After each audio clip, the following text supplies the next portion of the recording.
مسلمانه موږ له خو الله دا یو کتاب را لېږلی چې دا اوچت کوي په دغې باندې عمل وکوئ. الله رب العالمین موږ له دا را لېږلی چې په دې باندې عمل وکوئ.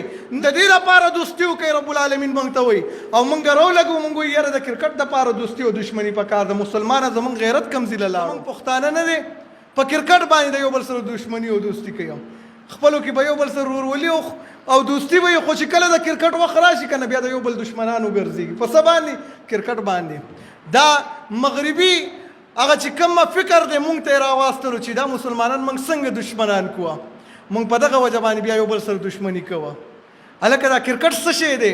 دا موږ ته اسلام ویلي چې وایي که دا خو د انګریز موږ له راوستی دی چې یاره ستا افغانستان ملک زما پاکستان ملک راځه وجنګېږي خپلو کې، بیا یو بل ته د دې د وجې نه کنځلې بدې ردې. مړه مسلمانه موږ له خو الله دا یو کتاب را لېږلی چې دا اوچت کوي په دغې باندې عمل وکوئ.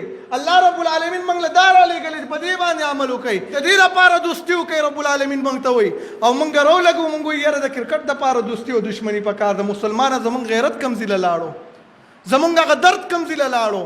مونږ خدا وایو چې یهود زمونږ دشمنان دي، نصوارا زمونږ دشمنان دي، مونږ پښتانه ذلیله کوي. او مسلمانه نن خو مونږ خپلو کې یو بل ذلیله کوه. نن په موږ باندې څومره عذابونه رااله، زلزلې په موږ باندې را روانې دي، سیلابونه په موږ باندې را روان دي، بیماریانې په موږ باندې را روان دي. انسانان پرېږده په سارو باندې څنګه بیماریانې راغلي. موږ لګیا یو بیا دا خراب او زه خراب او هغه خراب، هغه ملک صحیح نه دی او دا ملک صحیح نه دی او ده پې دا وکړلو هغه پې څه وکړلو. په کار دا دی چې موږ دې ټایم کې سره د کرکټ نه بیکاټ کړی وی چې په موږ باندې د رب العالمین عذابونه راغلم. زمونږ پښتانه د اوبو لاندې شولو مسلمانان. زه خوشحالي نشم کولی د هغې خلکو سره خپل غم او اظهار کومه. نن زما ستا خوشحالي کرکټ ته راغله.